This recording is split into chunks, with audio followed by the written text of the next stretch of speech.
Говорим о продолжении сериала.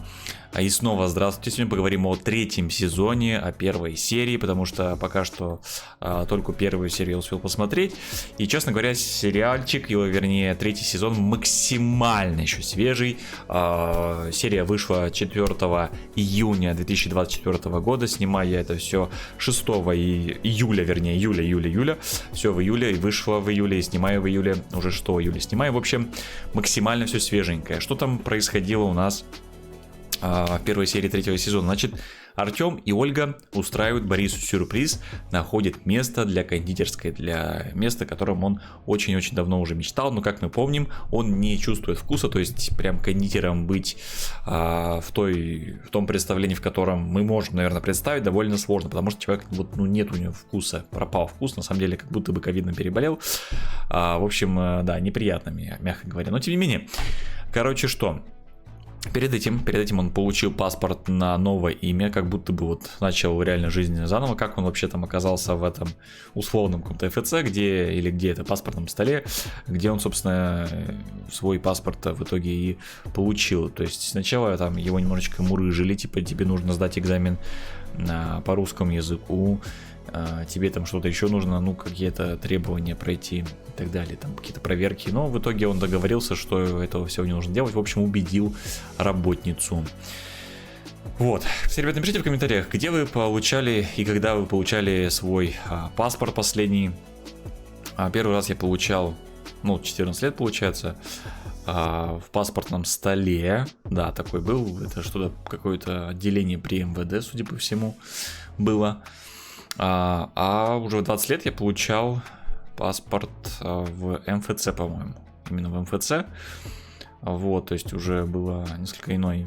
То есть я там прям максимально все это уже самостоятельно получал. Первый раз в 14 лет я со своим отцом, по-моему, это делал.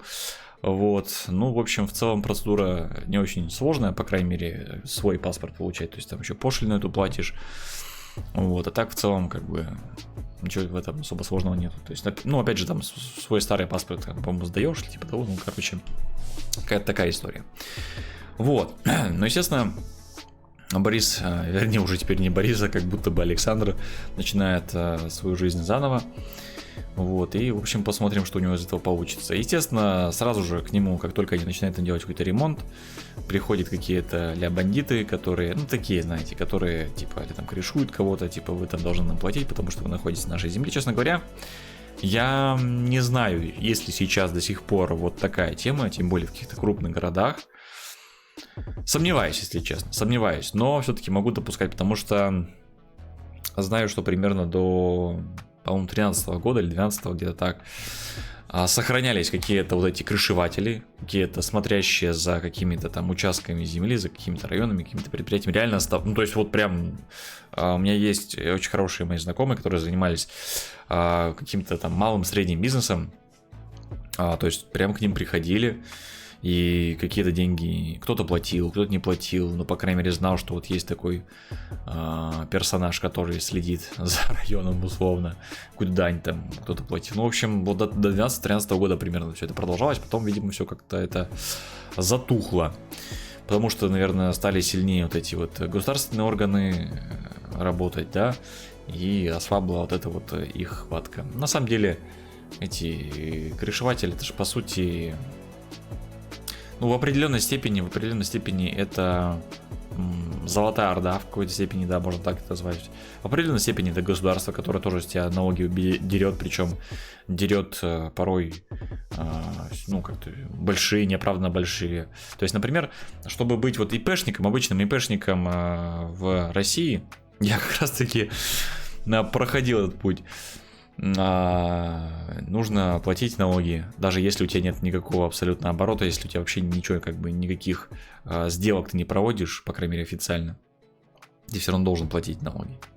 И это на самом деле ужасно, потому что ты там платишь страховые взносы, медицинские взносы, получается за себя, если у тебя нет никого в штате, по крайней мере не числится в какой-то твоей фирме, да, то ты должен платить все равно налоги. И это для вот прям малых каких-то вот самых таких малых бизнесов это очень прям неприятно. То есть это, конечно, ну, могут показаться какие-то несущественные деньги, то есть там в год, наверное, надо платить, ну, суммарно, не знаю, может быть, 1030-40, я не помню, сколько уже там было, ну, тем более это каждый год меняется. Ну, примерно такие деньги, а они там как-то, ну, то есть если ты, например, оформил условно ИП, не знаю, там в апреле, то ты платишь не за весь год, а, соответственно, с апреля, то есть с даты, там, ну, в общем, перерасчет какой-то бывает. Вот, но в целом все равно это неприятно, ребят, потому что ты вроде бы, ну, вот еще ничего не сделал, еще никаких сделок не привел, ты уже бабки должен платить. Ну что такое, что за...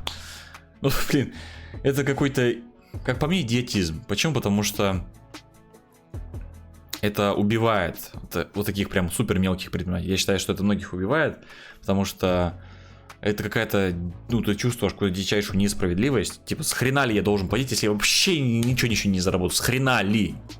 Вот. То есть, вот вообще никак это не... Ну, понятное дело, что, наверное, со временем люди еще не к тому привыкают, да, но, тем не менее, все равно это как-то дико-дико-дико неприятно, потому что я считаю, что вот прям их, вот этих малых предпринимателей и средних, в целом и больших тоже, должно становиться как можно больше, то есть вот особенно малых, наверное, даже предпринимателей, и им как бы тяжело стать, то есть это как бы вот эти первые шаги, первый $1 000 000 условно сделать очень-очень тяжело, вот, потому что вот эти как бы системы душат тебя, есть на самом деле налоговые системы в некоторых резидентурах, в некоторых странах, городах, где нулевой налог вообще. Вот, то есть ты вообще ничего не платишь поначалу, да, то есть до какого-то там, ну, там либо какое-то количество времени ты не платишь, либо до какого-то дохода не платишь, ну, короче, различные варианты возможны. Это здорово, на самом деле, потому что это как бы стимулирует развитие бизнеса, это как бы новые рабочие места, это повышение покупательной способности в целом граждан, это в целом увеличение потока бабла в экономике. Это же классно. Да, понятное дело, что это может быть там какая-то песчинка в этой какой-то экономике, там, города, страны. Но тем не менее, если таких песчинок будет много, это уже прям будет существенная часть экономики. Вот. А как бы с них вот эти какие-то копейки брать, ну, смотрите, для государства это реально копейки. Это вот просто ничто для государства. Ну, реально, это ничто. А для вот этих вот малых предпринимателей, это, блин, это существенные деньги могут быть. То есть надо деньги же все равно потратить на какую-то раскрутку, на создание там, не знаю, каких-то своих этих баз клиентских и так далее, на раскрутку себя как какого-то специалиста или предоставление какой-то услуги, товара и так далее. Вот, это все денег требует. Понятное дело, что есть какие-то еще там эти программы, то есть не все на самом деле так ужасно. Есть какие-то программы, которые ты там можешь выиграть, какие-то гранты и так далее. Но это, если честно, в эту историю я очень мало верю. Это тоже довольно-таки бюрократический, сложный процесс. В общем, здесь как будто бы уже надо быть хоть в какой-то степени прошаренным предпринимателем. То есть просто вот прям совсем-совсем нулевым, ну, блин. Нет. Хрен ты что получишь, я думаю. Вот, ну, либо получишь там с гулькин нос, и это, ну, не знаю, только дорога туда-сюда, до этого места, чтобы получить деньги, хватит все. Вот, значит, что еще? Костю увольняют за нарушение правил работы в полиции. Ну, там он кучу народа покрошил, как бы, есть определенная логика в этом. А вот его напарник, он думал, что тоже как бы вместе с ним пойдет на дно.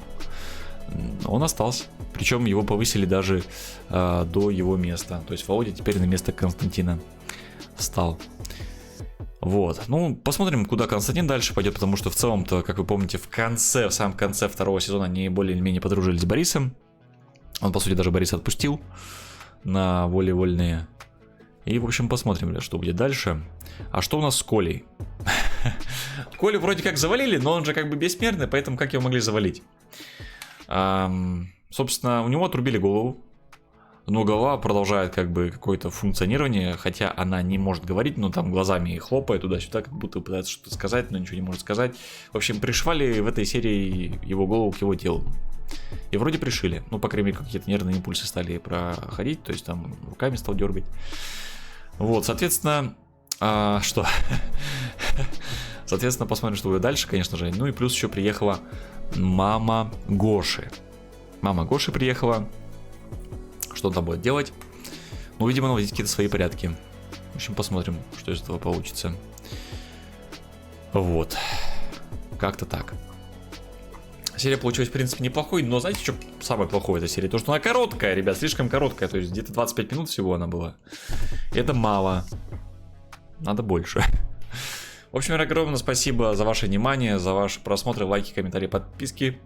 Также, пожалуйста, подпишитесь на все наши другие каналы, другие соцсети, все ссылочки есть в описании, тем более, если там дополнительный контент, дополнительные ссылки в описании, в том числе по поводу и насчет этого сериала. Так что, ребят, заходите, будет полезно, уверяю вас. Также, пожалуйста, поддержите нас финансово по ссылкам в описании, либо оформите спонсорскую подписку на наш канал. Огромное спасибо за ваше внимание.